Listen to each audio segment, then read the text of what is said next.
Salut à tous et bienvenue sur Retour vers l'avenir, le média R&B francophone, toutes générations confondues. Pour cette nouvelle saison du Retour en discussion, j'ai avec moi pas une, mais des invités. Et comme vous pouvez le voir, on est dans un nouveau plateau, donc nouveau format, nouveau décor. Et avant de commencer, on va faire un petit tour de table, en commençant par Adam, qui est en face de moi. Je vais te demander de présenter, et puis après, je pense que chacun va se présenter. Ouais. Ok. Salut, moi c'est Newline. Merci de nous accueillir aujourd'hui. Je suis artiste R&B et je viens de sortir mon premier album qui s'appelle The Broken Hearts Club, volume 1. Et voilà. Randy For Real, compositeur de musique électronique, beatmaker, qui a bossé sur l'album de Newline du coup. Et voilà, merci RVA pour l'accueil. Et Ceci. Soyez bienvenus. Oui. Moi, c'est Yami. Je fais des prods. Je topline un peu. Je chante un peu. J'ai entendu ton projet. tu chantes beaucoup même. On n'est pas là pour moi. Ok, on n'est pas là pour moi. Donc voilà, je suis super ravie d'être là. Ok. Bon, déjà, je vais dire un truc pour commencer. Je vais mettre les pieds dans le plat. Soyez détendus. Vas-y. Ici, vous êtes chez vous. Vous êtes à la maison. Ça veut dire que ça va bien se passer. Franchement, soyez super à l'aise. Chez moi, c'est pas aussi beau que ça. Hein. Ah ouais? Bah, dites, on va dire que c'est ta deuxième maison, c'est bon? Ah, Voilà, ouais, j'aime bien. Ok. En vrai, c'est mignon, bien joué. On est dans le retour en discussion et comme vous le savez, le principe il est simple. On est là pour parler du parcours de nos invités, leur univers musical et le rapport avec le R&B, parce que c'est ce qu'on aime ici. Déjà, pour commencer, comment vous allez? Super Très bien. Et toi? Super bien. Ça va. Franchement, ça va. Je suis très content de vous recevoir. Et merci. Plaisir partagé. Merci vraiment d'être venu. Je pense qu'on va passer un très bon moment. Et comme tu disais, Nulien, au début de l'intervention, tu as sorti ton album, mais cette année, tu as été très productif. Et on a souffert. Trop. On va en parler. Tu as sorti un projet. Et donc, 2023 ou 2024, c'est ça, cette année, tu as sorti 2 projets. Donc, ton EP et ton album. On va y revenir. Mais la première question, avant qu'on puisse essayer de comprendre ton parcours, comment tu as commencé, tout ça, c'est comment vous vous êtes rencontrés? Tu veux que je raconte? Vas-y. Chacun raconte sa version, Ouais, je sais pas. raconte, c'est raconte. ça. Alors, Lynn, on se connaît depuis, je crois, 2018, 2017, un truc comme ça. Ok. En gros, un ami à moi, genre très bon ami avec qui j'ai grandi, bossait dans une boutique. Et Lynn, c'était sa collègue. Il me dit, il savait que je faisais des prods, je viens de commencer les prods. Il m'a dit, tu sais, il y a une de mes collègues, toujours dans la boutique, elle chante et tout, elle chante archi bien, faudrait que je la présente. Il m'a présenté Lynn. C'est comme Il t'a ça trop qu'on bien s'est vendu en plus. Il hein. m'a trop bien dit, elle chante trop bien et tout, chaque fois dans les couloirs, elle chante, dans la boutique, elle chante et tout. Donc, toi, tu travaillais dans la boutique, c'est ça? Je travaillais, ouais. Ok. Et c'était sa collègue et il m'a dit, elle chante trop bien et tout, faut que je la présente. Il m'a présenté comme ça. Et voilà. Après, ça s'est fait naturellement. Voilà, moi, je kiffais le R&B depuis. Elle chanteuse R&B, j'envoyais des prods. Ouais, connexion logique, quoi. Connexion Ouais. tout de suite. Ok. Moi, j'ai commencé... mon histoire avec eux commence avec Randy. D'accord. Je travaillais encore chez Adidas. Et... Quelle année? 2000... J'ai bégayé 2016. 2016. D'accord, ok. Et en fait, j'étais avec un collègue et on était en train de floquer des maillots. Et là, il me parle et tout et il me dit, ah ouais, tu fais du son? Moi, j'ai un pote à moi, il fait du son. Sauf qu'à l'époque, déjà, je voulais pas j'aimais pas forcément travailler avec des gens. En plus, quand on fait du son, tout le monde te dit, ouais, je connais mon oncle, son grand-père qui fait du son. Bref, on essaie tout le temps de connecter avec des gens alors que, en fait, il y a très peu de gens avec qui tu peux travailler, qui sont vraiment dans ta vibe. Donc, en fait, j'ai ajouté Randy sur Instagram parce que je l'aimais bien, en fait, mon collègue. Mais j'attendais rien. D'accord. Et au final, on parle, on s'envoie des trucs et c'était trop... C'était automatique. C'était Très fluide. fluide. Ouais, ça veut dire que on s'envoyait des mélodies. Randy, je l'appelle mon finisseur, le finisher. Ok. Big finisher. Waouh. Genre, j'envoie des mélos et lui, il finit. Il plie le son. Voilà. C'est intéressant. Ouais, c'est son skill. T'envoies n'importe quoi, n'importe quelle mélodie, il termine la mélodie. Et On après, te vend bien, là, ici. Hein. tout le monde se vend, tout le monde se vend. Ça a même pas été répété.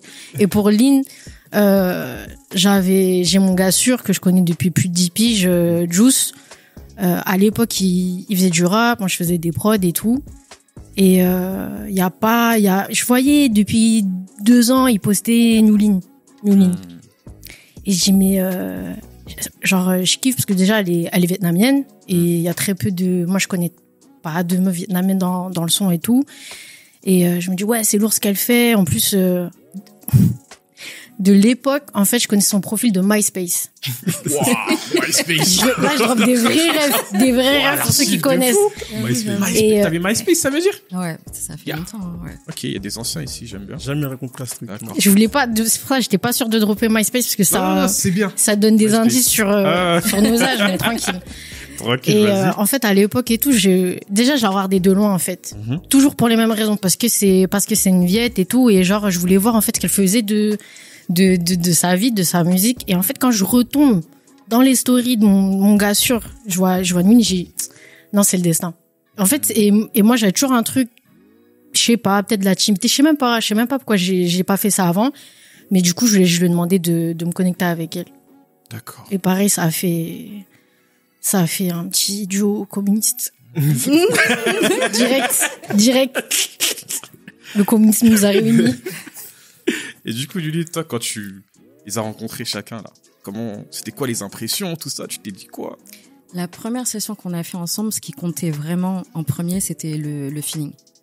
C'est parce que, des talents, il y en a plein, mais vraiment des gens avec qui tu arrives à accrocher humainement et à te sentir à l'aise, etc. C'est archi rare. Et en fait, la première session, ça a matché direct. Ça a matché direct, ouais. Tout droit, vraiment. C'est intéressant, ça. Ouais. Et puis même pour Yami, ça faisait un moment que je voulais qu'on nous plug. Et puis finalement, tu la connaissais déjà de loin. De loin, ouais, de loin.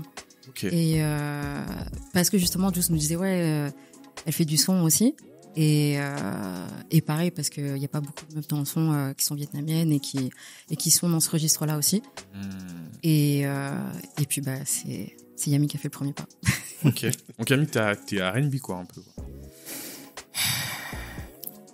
Je sais plus ce que je sais plus. Non, en fait, j'aime beaucoup le R&B. C'est une grosse partie de ma vie, mais de base, la majorité des prods que j'ai fait, moi, depuis que j'ai commencé, c'est du rap. C'est du rap, c'est du hip-hop. Okay. Et après, dans ma culture musicale, il y a beaucoup de choses, dont le R&B, mais je dirais pas que je suis meuf du R&B. D'accord. C'est trop d'honneur. Faut vraiment, j'ai non, mais t'as raison, j'ai pas cette prétention. D'accord. Ce qu'on va faire là maintenant, c'est qu'on va se reconcentrer sur Nuli. Je vais lui poser des questions. Si elle ment, n'hésitez pas à prendre la parole. On aime trop faire ça en plus. Non, t'inquiète. On aime trop. On a une tirelire pour les menteurs. Déjà, je voudrais savoir, Lulin. Bon, j'ai cru comprendre que voilà, t'étais d'origine vietnamienne. T'es né ici, du coup, c'est ça? Ouais. Dans le sud de la France. Dans le sud de la France. Où ça exactement? Toulon. D'accord. J'ai hésité, mais je te jure, c'est la vérité. Pourquoi t'as hésité déjà? Je sais pas. D'accord. Est-ce que tu peux me parler un petit peu de ton enfance, dans quel environnement t'as grandi, tout ça? Yes. J'ai grandi dans le sud de la France, dans le Var. Je dis Toulon, mais j'ai plus grandi vers Hier-les-Palmiers. Ok, ouais. Et en vrai de vrai, j'ai des archives de moi où je chante depuis que j'ai 2 ans là. D'accord. Donc j'ai toujours été dedans. Mes parents avaient un restaurant. Ils ont ouvert un restaurant. Dans le sud déjà ou à Paris? Ouais, okay. Dans le sud de la France. Donc j'ai grandi dans ça là, dans le milieu de la restauration, dans la musique, dans le sens où j'ai toujours chanté. Et les Vietnamiens, on est une communauté qui adore la musique. Ouais, je sais. Tous les karaokés, tout ça. Ah, la karaoké. Ouais. Et voilà, et après je suis montée sur Paris. Quel âge à peu près quand t'es montée sur Paris? 20 ans. D'accord, très tard alors. Ouais. Ouais, j'ai fait toute mon enfance dans le sud. Dans le sud. Ouais. Ok. Et ouais, voilà. Et du coup, quand t'étais petite, c'était quoi que vous écoutiez à la maison, les souvenirs au niveau des musiques? Bah, c'est plus, comme mes parents avaient un restaurant, c'est souvent soit de la musique traditionnelle, D'accord. soit de la musique instrumentale.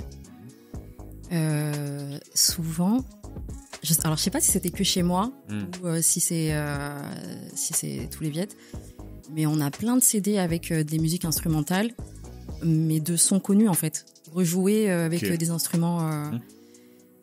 Des sons sur lesquels tu peux chanter en gros quoi. Non, c'est plus, c'est plus. Je veux dire traditionnel. La musique folklore et tout. Ils vont reprendre genre des classiques français, mais avec des instruments viettes, tu vois. Ah ok. Je connais pas. Donc, plus ça et la musique traditionnelle. En vrai, les darons, ils aimaient bien les hits français. La variété, tout ça. Ok. Donc plus ça. Et puis le R&B, c'est venu vraiment bien après. Justement, j'allais y venir. Quand t'as grandi, donc comme tu disais, c'est que je pense que c'est notre cas à tous, t'écoutais la musique de tes parents et tout. Ouais. Mais comment toi, tu t'es dirigé justement vers le R&B? C'est alors le resto de mes darons, j'y ai travaillé très tôt. J'ai travaillé après les cours, le week-end, les vacances et tout. Et à la fin du service, il y a mon oncle qui met un CD. Et là dessus, donc c'était, il y avait plusieurs sons dessus. Et dessus, il y avait Brian McKnight et Joe. D'accord. Et là je me suis dit, c'est un truc de fou. Parce que c'est pas ce qu'on écoutait dans le resto, tu vois. Ouais. Donc, et à l'époque, le CD, il y avait rien marqué dessus. Et mon oncle, il savait pas qui c'était, tu vois. C'était un CD donc, gravé. Je l'ai su, Je l'ai su, genre, vraiment bien après qui c'était. Mais ça m'a piqué. Ça m'a piqué de fou. D'accord, donc c'est avec Brian McKnight et Joe que tu rentres dans le R&B. Ouais. Et il y a je quelque crois chose. Il y avait du Boyz II Men, mais je suis pas sûre. Mais c'était dans le vibe. D'accord. Il y a quelque chose qui m'intéresse chez toi. Déjà, j'ai pas annoncé, mais le thème qu'on va voir aujourd'hui, c'est les références dans le R&B. Je trouve que à travers tes projets, il y a énormément de références au niveau du son, des samples et tout. Et comment tu t'es fait en fait cette culture-là par rapport au son? Moi, c'est ça que j'aimerais savoir. Je pense que c'est le premier truc, c'est la passion. Je pense que ça vient d'Igan. Je pense que je vois que tu découvres un artiste, tu découvres un son, puis tu cherches, tu creuses le truc. Et puis même en bossant avec Randy Yami, il y a chacun va rajouter ses refs à lui, et puis c'est comme ça qu'on va découvrir ensemble d'autres artistes ou. Mais au niveau de la musique, c'est à quel moment où tu te dis je vais me lancer dans le son? Parce que tu m'as dit que oui, tu chantais depuis que tu étais petite. Ouais. Mais à quel moment tu prends ce courage-là de te dire vas-y là, maintenant là, je vais faire du son? En vrai. Parce que tu chantais en anglais d'ailleurs, tes premiers sons, je sais que c'était en anglais. Ouais. Mon père, faut savoir qu'il est à fond sur tout ce qui est technologie et tout. Il filme tous les événements de la communauté et tout. Et donc, il y a un moment donné où je sais plus comment il a fait, mais il a fait tout un micmac pour m'enregistrer avec sa caméra. Pour enregistrer les sons avec sa caméra. Et j'avais fait une reprise de Britney Spears, je crois. Ok. Et Britney Spears, c'était quelqu'un. Elle était forte. C'est quelqu'un. Elle était forte. Je sais même plus. Franchement, ça remonte. Je me souviens plus. Tu te souviens plus? Bon, Britney Spears, c'est pas grave. Ok. Et en fait, je crois qu'il m'a donné ce truc-là de pouvoir m'enregistrer toute seule, de chercher comment, voilà, techniquement, je peux m'enregistrer, etc. Et ça a commencé là. Après, j'ai commencé à faire des refrains pour des groupes de rap dans le sud. Ok. Et des vidéos encore qui traînent sur YouTube ou? Non, je crois pas. Même s'il y en a, je pense qu'on ne sera pas au courant. Ok, elle a pas dit, d'accord. Elle a pas déclaré. Et mais il y en a ou pas? Non, je crois pas. Hein. Je crois pas. Je crois pas. Ok. On va chercher ce soir. On va chercher. C'est sûr. Et après, j'ai fait ma première séance studio toute seule. À quel âge? Vers 15-16 ans, un truc comme ça. Et après, quand je suis montée sur Paris, en fait, j'ai fait une école d'ingé son. Et puis là, tu rencontres du monde. T'as fait une école d'ingé son? Ouais. D'accord. Et ouais, je crois que c'est avec toutes les rencontres que j'ai fait, je pense petit à petit, je me suis dit, ah ouais, il y a un truc qui est possible. Même, tu vois, quand je bossais avec les groupes de rap, bah, à l'époque, c'était en mode à la maison. Bon, c'est toujours à la maison, mais là, c'était vraiment en mode dans la chambre avec les boîtes d'œufs, tu vois, sur le truc. Et que moi, je bois. Ouais. Et tu te dis, ah ouais, c'est possible, en fait. Même, je suis allée 1 ou 2 fois dans des MJC aussi pour enregistrer. Et tu te dis, ouais, en fait, c'est grave possible de pouvoir faire tes trucs et toi-même et ouais, de les sortir. Et voilà, c'est bon, petit à petit. Ok, super intéressant. Là, je vais tous vous poser la question. On va retourner dans l'enfance. Aujourd'hui, vous faites du son. Est-ce que, quand vous étiez petit, c'était quelque chose dans lequel vous voyez? Oh, Qu'est-ce que tu veux? Randy, tu veux faire quoi dans la moi, vie? j'ai joué au foot comme tous les garçons de là où je viens. Ouais. J'ai joué au foot. En vrai. Tu voulais être footeux, quoi. Après, c'est un rêve, puis j'ai pas le talent, t'as vu. Non, en vrai, c'est pas naze, j'ai pas le talent pour être footeux. Mais à choisir, tu me dis foot ou musique, je serais parti dans le foot. Ok. Mais j'ai toujours aimé la musique. Genre D'accord. C'est quelque chose que t'as développé depuis que t'étais petit, toi aussi, ou pas? Non, en vrai, écouter de la musique depuis tout petit, vraiment tout petit, j'ai pas un souvenir où il n'y avait pas de la musique dans ma vie. Par contre, faire de la musique, c'est venu tard quand même. Genre, j'ai commencé... T'avais quel âge? J'ai mes premiers souvenirs, c'était quoi? C'était, tu sors du collège en 3e, t'as genre 15 ans. J'avais une camarade qui faisait de la basse. Et elle m'a montré comment genre lire les partitions de basse. Et voilà, ma grande soeur m'a acheté une basse, je commençais à jouer avec elle, m'a montré comment faire. Et ça a commencé là, en vrai. Ça a commencé à 15 ans. J'ai joué pendant 2-3 ans, après bon, ça m'a saoulé, j'ai arrêté et j'ai repris à genre en 2016, je crois. Depuis 2016, je peux dire, ouais, je fais de la musique. Mais avant, oui, j'aimais ça. Je savais pas que tu t'étais arrêté un moment. Ouais, si, je me suis arrêté parce qu'en vrai, des choses, hein, ouais. tu vois. parce que en vrai, quand tu fais tout seul, c'est dur. C'est dur et t'arrives à un niveau, tu te dis, j'arrive pas à passer le niveau supérieur. C'est et c'est soit tu te dis, bon, je me motive à le faire, soit bah t'arrives pas et tu te dis, bon, vas-y, c'est pas grave. D'accord. Et à cette époque-là, je dis, c'est pas grave. Et maintenant, j'ai dit, non, vas-y, on va passer le cap. Moi, depuis que je suis petite, je suis une enfant joyeuse / agitée / beaucoup de très rêveuse. Donc, déjà, j'ai eu beaucoup de rêves. Ça veut dire que j'aurais pu finir... je me suis imaginé jouer en équipe nationale de foot, de basket, mangaka. Mais c'est vrai que la musique, depuis que je suis petite, déjà, je chantais tout le temps. Ça veut dire, dès qu'il y avait des réunions de famille avec le karaoké, je voulais prendre le micro, je voulais chanter Aline de Christophe. On n'a pas trop la ref. Tout le monde a pas trop des gens de la variété ici. Non, ouais, bah, c'est Aline Christophe, si j'ai pas de bêtises, je suis désolée, sinon, si c'est pas le cas, Rock Voisine, Hélène, c'est bon, là? Ok. Quand même, respectez la variété française.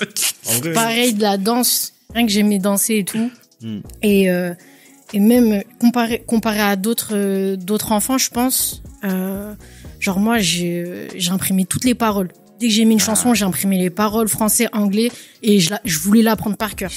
Et en fait, pour moi, c'était la honte si je connaissais pas une chanson que je suis censée aimer par cœur.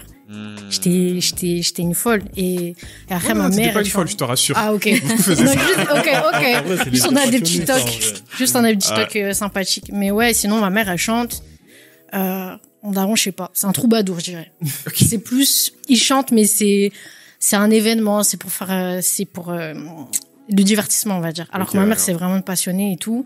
Et en vrai, du coup, je trouve ça logique. En fait, c'est comme si, j'avais pas calculé, parce que dans les familles vietnamiennes, et je pense qu'Ina pourra témoigner, même si tout le monde kiffe karaoké et tout, on va te plonger dans un univers musical, on va pas te dire va faire de la musique. Ouais. On va dire va faire tes études, etc. Oui, c'est pas que dans le milieu asiatique, mais en tout cas, moi, dans ma famille, si tu finissais pas avocat, médecin, on t'avait raté. Ouais. Ah, on t'avait raté. Du coup, ouais, plus en hobby pendant longtemps, quoi. Et du coup, c'est bien vu aujourd'hui le fait que vous soyez dans la musique ou pas dans vos familles? déjà pour rejoindre ce que tu disais, j'ai grugé le truc comme ça en disant ouais mais je vais faire une école d'ingé son, il y a de l'avenir dedans. Ouais, au moins t'as un travail. Ouais. C'est pas artiste. Non mais je peux travailler dans la radio, je peux travailler à la télé et tout, tu vois. Donc j'ai grugé le truc comme ça. Aujourd'hui, mon père il m'a toujours soutenu. Bon, tant que j'arrive à vivre correctement et que voilà ça m'empêche pas de vivre normalement. Ma mère elle commence à l'accepter. Genre elle va me dire ah si ça ce que tu fais là c'est pas assez rentable, ben, occupe-toi de ta musique, tu vois. Ok. Mais là c'est nouveau. C'est intéressant ça. Mais il y a quelque chose sur lequel je voulais revenir avec toi, parce que je t'en parlais en off tout à l'heure, c'est que je trouve que à travers tes projets, t'es impliqué mais pas seulement dans la musique. T'es impliqué aussi dans le graphe, dans l'art, le design. J'aimerais savoir ce côté-là, c'est quelque chose que t'as développé depuis quand à peu près? En vrai de vrai, j'ai fait une école d'ingé son. En fait, en commençant à faire de la promo pour d'autres artistes et tout je rencontre d'autres artistes, on fait des concerts et tout, et là je me dis ah ouais mais en fait il y a tout un univers graphique autour et tout, faut faire des flyers, faut faire des affiches et tout. Et je me suis mis dessus là, je me suis mis dessus. Ça fait combien de temps à peu près? 10 ans, hein, je pense. Parce que franchement, on va faire des inserts, hein, mais les graphes que tu fais, ils sont incroyables. Hein, franchement, on parle de ça comme ça, mais il faut vraiment le voir parce que ouf. Lynn, c'est le travail, honnêtement, genre. Je le sens. Ouais, c'est le travail. Tu m'as l'air d'être quelqu'un qui est très créatif. Est-ce que je me trompe? Ah ouais, non, ouais, c'est sûr. C'est le premier truc, ça, ouais, je pense. Et je pense que c'est ça aussi. J'aime l'aspect créatif dans tout. Enfin, pas seulement la musique. C'est ça que j'aime en fait dans faire des projets. C'est que on peut toucher à plein de choses au niveau créatif là autour du projet. Franchement, c'est beau. C'est beau et je trouve que au niveau de ta musique, ça permet de vraiment bien définir qui tu es. Tu vois, on parlait tout à l'heure de ton univers. Ben, comme toi, tu sais faire du graphe, ça au niveau du design.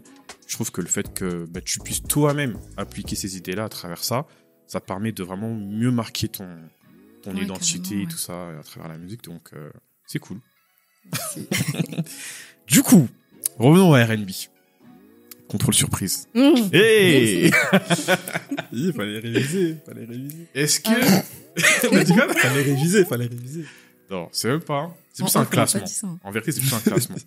Est-ce que tu peux me faire un classement, un top 3 entre Brandy, Jasmine Sullivan et Faith Evans? C'est pas bien ce que tu fais. Ouais. À la sauce. Ah, c'est pas bien.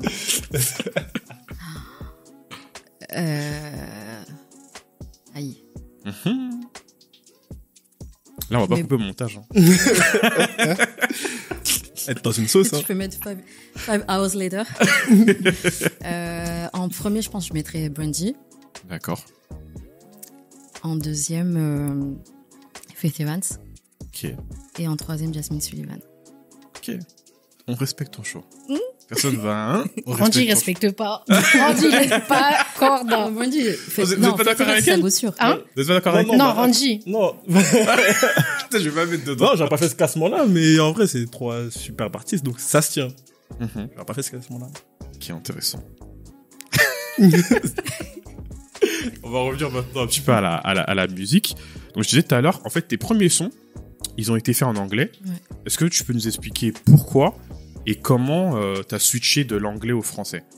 L'anglais, déjà, j'ai de la famille aux États-Unis, donc du coup, j'ai toujours fait des allers-retours entre la France et les États-Unis.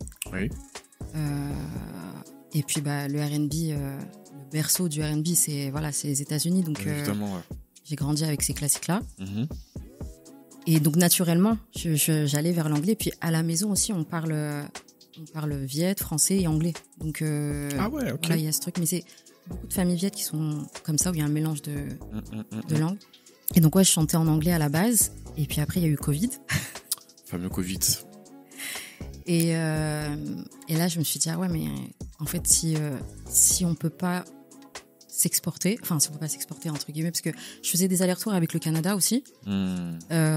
Et à cette époque-là, je voyais le truc plus possible, tu vois, avec l'anglais. Ouais, c'est vrai que là-bas, de toute façon, ils sont très ouverts là-bas. Et là, Covid, je me suis dit, ah ouais, si on reste en France, faut s'adapter aussi au truc.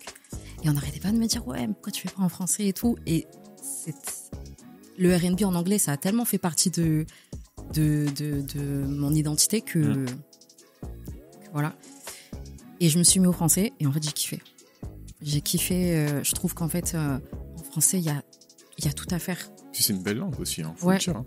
Et en plus, c'est un challenge au niveau de l'écriture pour que voilà, ça sonne fluide, que on s'arrête pas sur. Moi, je me dis, si y a un mot qui t'interpelle en français, enfin, dans le R&B français, s'il y a des paroles qui t'interpellent, c'est que c'est pas assez fluide, tu vois. Je me dis, ouais, faut que ce soit. Si c'est fluide là, et qu'on fait abstraction de la langue, c'est que c'est bon, tu vois. Et ouais, en fait, il y a tout à faire. C'est trop bien. C'est trop bien. Et d'ailleurs, ton premier son, je crois, en français, c'est Pression, c'est ça? Ouais, waouh, t'as fait. Ouais. Attends, c'était le premier. Ouais. C'est un sample du son At Your Best de Alia. Je sais pas.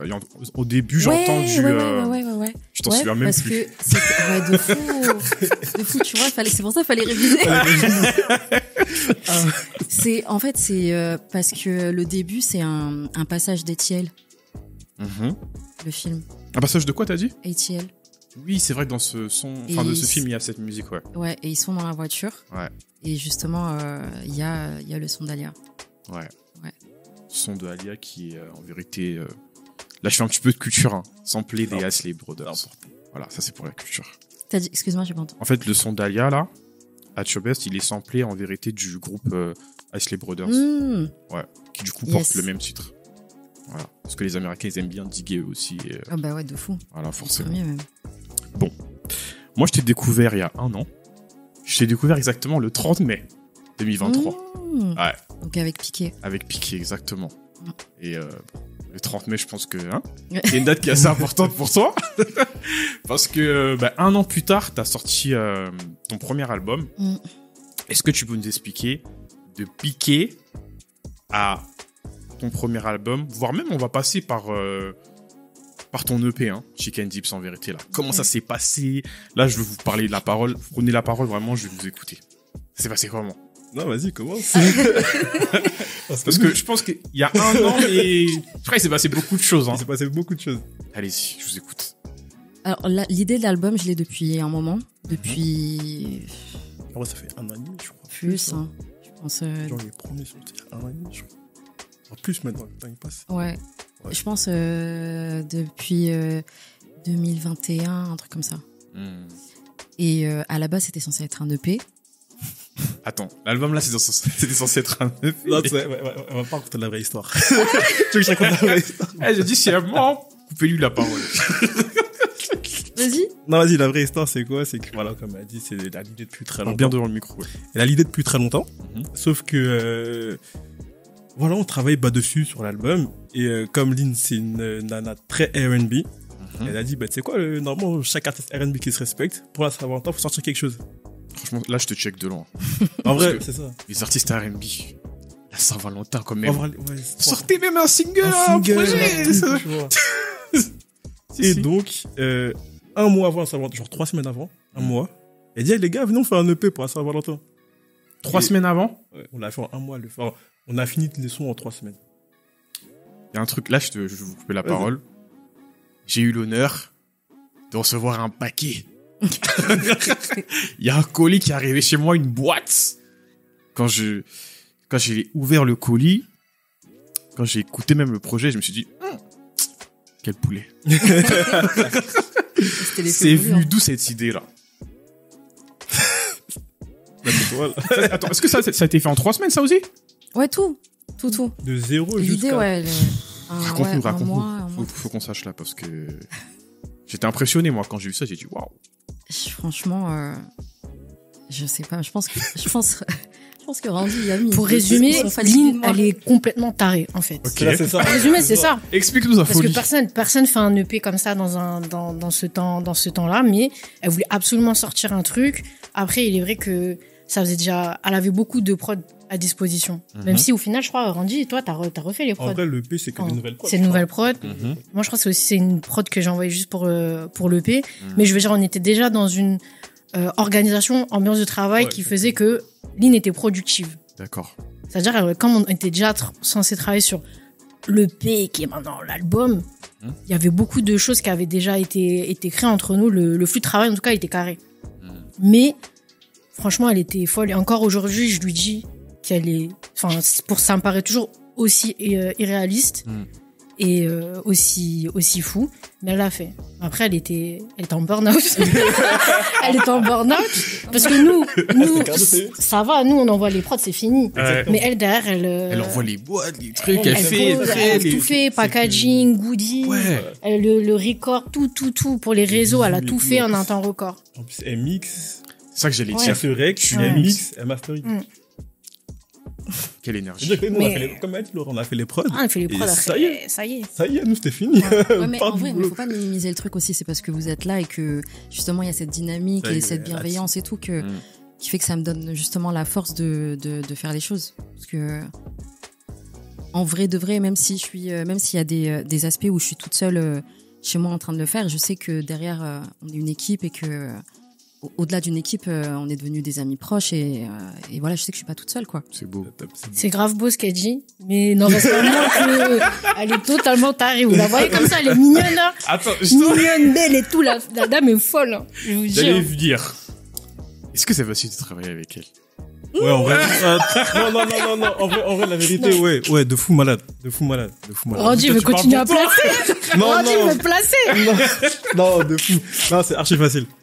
Parce que vas-y, t'as vu. Il me regarde, il a Ah non, c'est tranquille. Non, vas-y, toi, c'est facile. Moi, c'est facile. En vrai de vrai, c'est facile parce que, déjà, Lynn et moi, il y a un truc, genre, musicalement, il y a une connexion. C'est-à-dire que n'importe quelle prod, je vais lui envoyer, directement, ça va lui parler. J'ai même des prods que des fois, je doute en mode, ouais, je sais pas trop, je lui envoie. Elle dit, c'est lourd, attends, j'ai une mélodie, direct. Ça facilite le truc. Après, c'est des âmes sœurs de son. Vraiment, les deux, c'est des âmes sœurs de son. Ça, c'est bien ça. Le fait que elle s'enregistre toute seule, c'est beaucoup plus facile. Il n'y a pas de, attends, je dois attendre là 1 mois pour aller au studio, pour truc. Non, tout. C'est vrai que ça te facilite beaucoup ça de choses. facilite la vie. Ça, c'est lourd, ça. Ça facilite le travail de fou, en vrai. Parce que tu t'enregistres chez toi, c'est ça? Ouais, mais t'as une liberté de fou. C'est trop ça bien, que, ça. ouais. C'est franchement meilleur investissement de ma vie. Hein. Ouais, franchement, conseil à tous les artistes, apprenez à vous être tout seul, en vrai de vrai. Ouais, en vrai de vrai. Apprenez, vous gagnez de l'argent, du temps, et vous êtes libre, en vrai. Ça facilite le taf. De fou, même. Et du coup, c'est pour ça que c'est facile de bosser avec Lynn, parce que déjà, on se comprend bien. 2, parce que c'est une bosseuse. Et 3, parce qu'en vrai, c'est la famille, en vrai. En vrai de vrai. C'est mignon. C'est... Non, on va commencer par le positif. Ça veut dire que comme... franchement, je répète, c'est pas grave, Randy l'a dit, mais je le répète, Lynn, elle a une éthique de travail de fou malade. Je trouve que c'est une artiste archi complète. Elle se donne le moyen de tout faire. Elle sait pas faire, elle va trouver le moyen de faire. Elle est 360. Elle maîtrise du coup toute sa musique, de A à Z, tout le processus. Et je trouve ça incroyable. Franchement, enfin, j'en connais. En tête, là, j'ai personne qui vient, que j'ai rencontré dans ma vie qui se donne autant les moyens de faire ce qu'elle fait. Et après, est-ce que c'est facile? Le plus difficile, c'est de la canaliser. Elle a des idées tout le temps. En fait, c'est comme si elle était possédée par l'esprit du R&B. Genre vraiment, on dirait tout ce qui est possible de faire en R&B, elle veut le faire. On dirait elle est possédée. C'est archi vrai. On dirait elle est possédée. Je vais y arriver. Mais sinon c'est trop cool. J'avoue, c'est une chance. Moi, justement, dans le projet, il y a le son. Je crois que c'est le premier titre, c'est Sweet Chili, que j'aime beaucoup. Là, on parle de l'EP. Hein. Chicken Dip, c'est tout le son. Il a été samplé de K-Sweet, Kelly Twisted. Ouais. T'aimes bien, toi, les petites rêves comme ça? Là. Ouais, de fou. Mais K-Sweet, en plus, c'est trop... Ouais. C'est un vibe de fou. Et mais ouais, j'aime bien. Je pense que ça vient plutôt du hip-hop, tu vois. Où, voilà, sampler... le fait de sampler, tu vois. Mais que ce soit des passages de films. Ça, j'adore. Ouais. Passages de films. Ou... ouais, des sons et tout. Ouais, c'est vraiment... Je sais pas, j'aime bien. J'aime bien mettre des petits clins d'œil et tout. Mais comment ça t'est venu l'idée du projet, le délire avec les sauces, là, comme ça, là? Je sais pas. Tu sais pas? Possédé par l'esprit du R&B. Ouais, mais et du C'est poulet. l'esprit du R&B. Et du poulet, frère. Les R&B, c'est des abuseurs. Elle, c'est une abuseuse. Mais moi, Elle va j'aime au fond trop. du délire. Et ça Parce qui est que bien, moi- en fait. Bon, c'est pas pour faire le mec, mais je suis un combattant du R&B, extrémiste, ce que tu veux. Et du coup, comment j'écoute tes sons et que je vois il y a tel ref, je dis, ouais, c'est une vraie. Tu vois, en plus c'est bien fait et tout, donc pour le coup, franchement, je salue l'idée, tu vois. Je crois que là, en y repensant, je pense que c'est venu parce qu'en fait, ce qui m'inspire aussi, c'est les trucs du quotidien. Où je suis très sensible à l'énergie, aux vibes et tout. Et je pense que le truc, il est parti juste de, tu vois, le genre de moment que tu peux passer avec ton gars, ta meuf, et genre juste Netflix and chill là, tu vois, genre juste tu vibes sur un son, tu crées un truc et t'écoutes du R&B. Okay. Voilà, c'est ça le vibe. Et puis après ouais, comme t'as dit, je suis une abuseuse. J'aime bien. En fait, je me dis en plus on a de la chance de pouvoir être créatif sur tout et d'être libre dessus. Donc en fait, on peut faire tout ce qu'on veut en vrai, tu vois. Il y a pas à respecter des comment dire, des attentes genre sur par exemple on peut dire ouais, le R&B faut que ce soit sexy. Franchement, qui a dit? C'est ça. Le poulet, c'est sexy. Ouais, c'est vrai. C'est vrai. Je suis d'accord avec toi. C'est ultra sexy. On va parler maintenant de ton premier album. Je te disais encore tout à l'heure en off.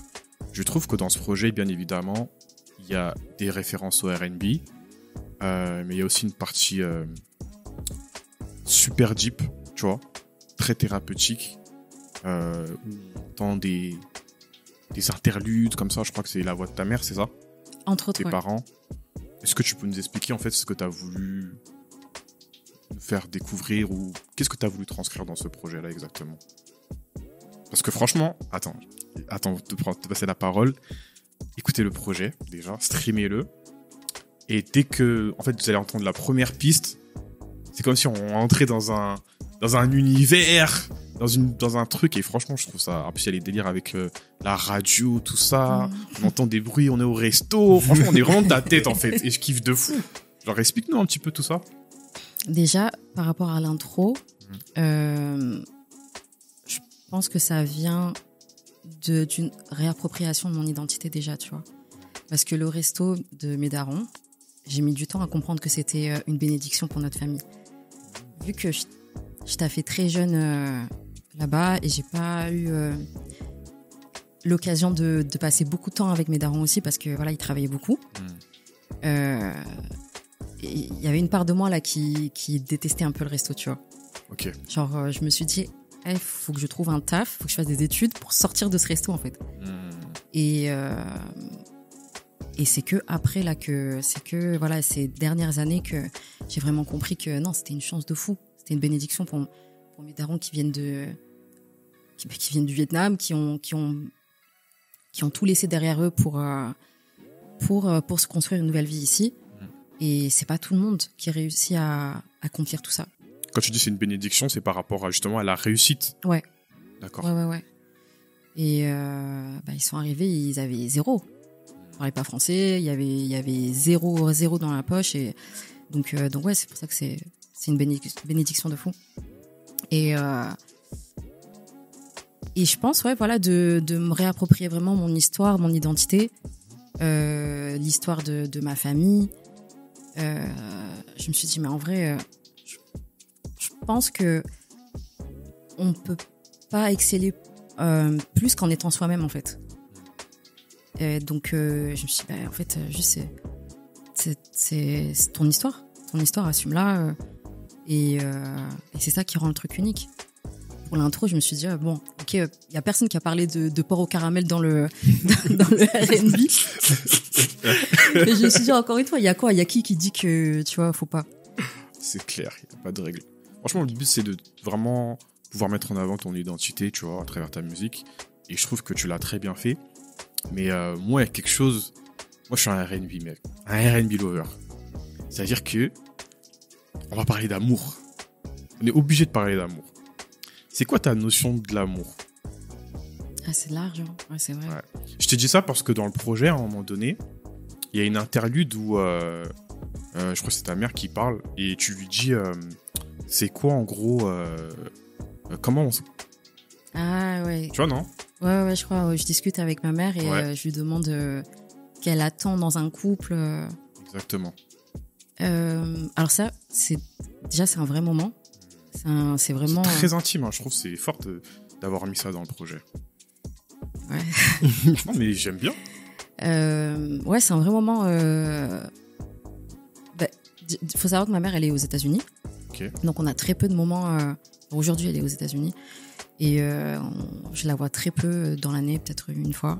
Et en fait, peut-être que c'est la distance qui nous a un peu plus rapprochés aussi. Et plus aussi le fait que moi, je m'intéresse plus justement à la personne qu'elle est, au-delà de son rôle de mère. Ça nous a un peu plus rapprochés et du coup, on peut avoir ce genre de discussion. Et c'est trop marrant parce que je lui ai dit, ouais, je vais nous enregistrer pour le mettre dans ma musique. Et sur le coup, elle m'a dit OK. Et quand je lui ai fait réécouter un autre jour, elle m'a dit mais à quel moment t'as enregistré ça? Et j'ai dit mais si, je t'ai dit la dernière fois et tout. Et c'était trop marrant, c'était trop touchant parce que c'était la première fois qu'elle s'entendait. Et elle m'a dit on dirait que je raconte une histoire et tout. Bah, c'est le cas en fait. Moi, je le ressens comme ça de fou. Et ouais, et je pense que c'est cet aspect-là là, de justement cette intimité où finalement on a très peu dans les familles vietnamiennes, mais aussi les familles issues de l'immigration. Ouais, beaucoup de pudeur. Ouais. Et c'est de manière générale, je voulais ouvrir le truc, tu vois, ouvrir la possibilité, tu vois, que voilà, on peut avoir des discussions comme ça aussi avec nos parents. C'est pas que des parents, c'est aussi des personnes à part entière, quoi. Je trouve ça vraiment fort d'avoir abordé le sujet. Et du coup, on va repartir sur la musique. Tour de table. Votre top 3 du projet. Chacun d'entre vous. Oh non, ça me prend de court là. Ça me... Moi, je l'ai déjà en tête. Ah oui, c'est vrai. Top 3, top 1. Vas-y. Alors déjà, tout le projet est lourd, les amis, allez l'écouter. Allez stream. Top 1, Forêt en feu. Le micro, ouais, vas-y, avance. Top 1, Forêt en feu. Composé par Yami. Ce son-là, il est trop méchant. En 2, Slow Down, composé par Yami et moi, avec Lynn qui chante, avec une autre amie à nous qui chante, ça s'appelle Neptune, et avec aussi Yami qui chante. On a dit Yami, elle fait tout. C'est ce que j'allais dire. Et 3e, officiel. Officiel. New Jack. Français, officiel. New Jack Swing. Ce son-là, on a dit, vas-y, viens, on fait un délire, on va au fond du délire. Il est dans mon top 3, celui-là. Vas-y, Lina, toi. Ah ouais? Ouais. Top 3. Déjà, il y a officiel, c'est sûr. 17h et Hold Up. Moi, j'étais loin, normalement, je te tue. Après, je sais pas, j'ai pas l'ordre, mais ils sont dans mon top 3. Ok.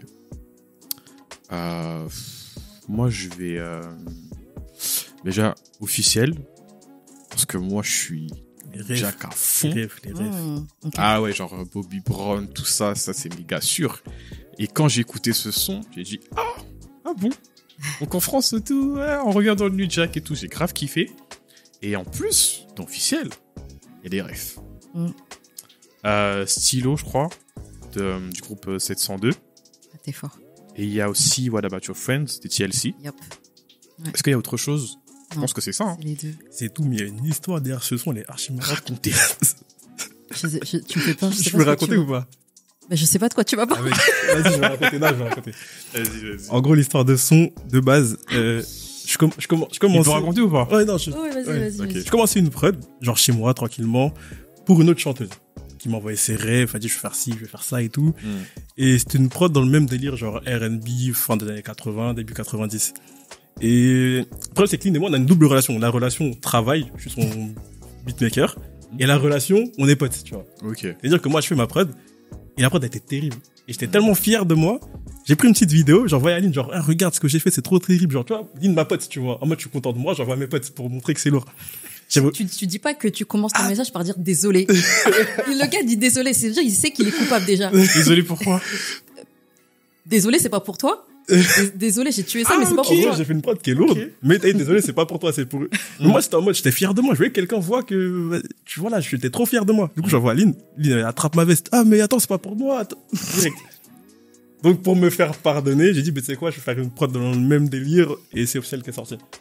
Mais de base, c'est parce qu'on a attrapé ma veste, parce que j'avais fait une autre prod pour quelqu'un d'autre qu'on salue, je vais pas dire son nom, qu'on salue, parce qu'en fait, on l'aime beaucoup, tu vois, genre, c'est nous à nous, y a pas de problème, tu vois. Mais de base, c'est parce qu'on a attrapé ma veste, c'est parce que j'ai fait une autre prod qui était pas pour elle. D'accord. Ouais. Retenez bien, Lynn, elle l'a menacée, du coup. On travaille sur la menace. Non, mais vous avez Communiste, bien fait. Moi, je trouve que c'est bien. T'as repris beaucoup de samples, des sons des années 90. Il y a le fameux Heartbreak Hotel de Whitney Houston. Ouais. Pourquoi t'as choisi celui-là de faire comme ça? Dans le sens où, en fait, c'est au niveau de la prod et même au niveau de comment tu poses. Bah, c'est en mode, ça rappelle beaucoup le son. Ouais, bien sûr. Pourquoi t'as choisi d'aller dans cette direction-là et pas de peut-être faire, tu sais, genre vraiment à ta sauce, mais dans le sens où on sent pas que c'est cramé, que tu vois ce que je veux dire ou pas? Ça me gêne pas que ce soit cramé, au contraire. Si tu veux montrer que ça soit cramé. Ouais, mais sinon je l'aurais appelé autrement aussi, tu vois. Ouais. Et non, au contraire, genre en vrai de vrai, genre je bosse beaucoup, mais je suis j'arrive à être productive quand je m'amuse, tu vois. Et en fait, le son m'a fait penser, enfin la prod direct m'a fait penser à Heartbreak Hotel. Ah, donc la prod, Ouais. elle était faite volontairement pour ça, non? Archi pas. Je veux dire, dans ce projet, il y a des prods que j'ai fait, genre peut-être genre dans la période créative où on c'est vraiment sur le projet, et d'autres prods que j'ai fait genre il y a longtemps, tu vois. Et genre celle-là, je l'ai fait il y a longtemps. C'est bizarre, ça. Comme quoi. Quand c'est bizarre, c'est fou, quoi, dans le sens où... Ok. Parce que moi, je pensais que c'était en mode, ah ouais, on va aller là-bas. Non, ça, c'est Non, une prod pas qui du est déjà tout. faite depuis, et que j'ai envoyé à Aline et Clean. D'accord. Et le nom du projet, tu l'as pas fait par rapport à ce son, du coup? Non, pas du tout. C'est venu bien après le Heartbreak Hotel. C'est parmi les derniers sons. En fait, déjà pour l'album, on te disait tout à l'heure, à la base c'était un EP. Pareil, on est reparti 2 mois avant la sortie. En fait, du coup, j'ai dit. C'est la vraie histoire, c'est quoi? Parce que la vraie histoire, c'est quoi? C'est quand on a sorti l'EP et qu'on a vu que il y avait des bons retours. On s'est dit, tout ce qu'on a fait avant, on peut pas le sortir. C'est moins bien que l'EP. Donc on a dû recommencer. Ouais, je comprends. Et en recommençant, de base, on travaille sur un 7 titres. Et en recommençant, la dame en a fait 21. Franchement, t'as bien fait parce que tu vois, moi, je trouve que ton projet, j'encourage encore les gens à les stream et tout. C'est un projet qui, moi, personnellement, je redécouvre chaque jour, tu vois. Parce qu'il y a des trucs que je comprends, parce que moi, comme je t'ai dit, je suis un digger. C'est-à-dire que j'ai besoin de prendre mon temps pour comprendre la musique, tu vois. Et il y a un son d'ailleurs que j'aime bien, Hold Up. Hold Up, allez stream Hold Up, ce son. J'aime beaucoup ce titre-là. Et ce que je voulais dire, c'est que je me pose une question comme ça. Est-ce que quand on fait du R&B, c'est important d'avoir les références R&B? Ouais, je pense. Vous avez bégayé. Parce que je pense que dans tout, en fait, faut apprendre faut faire ses devoirs. Vous avez entendu, hein. Apprendre les bases. Je pense que faut passer, mais dans tout, pas que dans le R&B. Et c'est bien que tu dis ça, hein, parce qu'il y a des gens qui sont pas du tout comme ça, hein, qui voient les choses autrement. Après, vous êtes libre, hein, mais moi je te rejoins. Et après, on n'est pas obligé de les placer partout, parce que moi j'avoue j'abuse. Mais ouais, je pense c'est important. Connaître déjà la base et puis après tu peux partir vers d'autres trucs. Ok. T'as appelé ce projet-là volume 1. Yep. Ça veut dire qu'il y a une suite. Ouais. On a déjà un pied dedans là. Ok. C'est ce que j'allais dire parce que là on arrive déjà à la fin là, de podcast. C'est quoi les actualités? Qu'est-ce qui arrive? Qu'est-ce que vous préparez? C'est comment? On a un projet qui arrive en septembre. Ah, merci pour l'excuse. Merci pour l'excuse. Ouais, je sais pas. Merci. C'est ça que je voulais. Ah ouais, t'es fort, hein. Normalement, si Dieu veut, si tout se passe bien. Et voilà, on On charbonne, hein. On charbonne. On charbonne de fou. Mais c'est pas le volume 2 carrément. Ça. Ah, c'est pas le volume 2, Non. c'est un EP. Ouais. Merci. J'ai pris Initialement, ouais. Ok, donc c'est un EP qui arrive pour septembre. Normalement. D'accord. Bon, de toute façon, on sera là pour donner la force. Hein. Top, c'est plaisir. Franchement, merci d'avoir été parmi nous. Merci à toi de nous avoir invités. J'espère que vous avez passé un très bon moment Ouais, Oui, Oui. ouais. avec ce nouveau plateau. il est incroyable en plus. Hein. Ouais, Merci beaucoup. Ah ouais. Vous reviendrez la prochaine fois, du coup. avec Bien sûr. plaisir. Bien sûr. Ok. En tout cas, n'oubliez pas, allez stream son projet. Et j'allais dire quelque chose. On a des playlists R&B. Et pour le coup, on t'a mis en cover. Ah là, ça. Sur une de nos playlists, il s'appelle Pareil pour l'amour. Donc, allez stream. Pareil Allez- pour l'amour, allez très stream, les important. Allez stream le projet de Newlin. Comme elle a dit, rendez-vous en septembre pour la suite. Peut-être avant. Hein. Peut-être avant. Non, commencez pas. Mais c'est vrai, tout est possible. En vrai, on est Ouais. les seuls aux commandes de Ouais. notre truc. Donc, C'est ça son problème. C'est le travail. C'est la passion. Elle est passionnée. ouais, voilà, tant que c'est fait, tu vois, dans un bon esprit et tout, c'est ce qui compte. Après, faire du son pour faire du son, Ok. la passion avant. Bah écoutez, c'était King Boys pour le retour en discussion. Merci encore une fois d'avoir été parmi nous. Merci pour Merci à l'invite. toi. Et bah, tout simplement, je vous remercie encore une fois. Et n'oubliez pas d'aller stream, de les suivre sur leurs réseaux sociaux qui seront affichés. On se dit à la prochaine. À la prochaine, les gars. Ciao. Yes.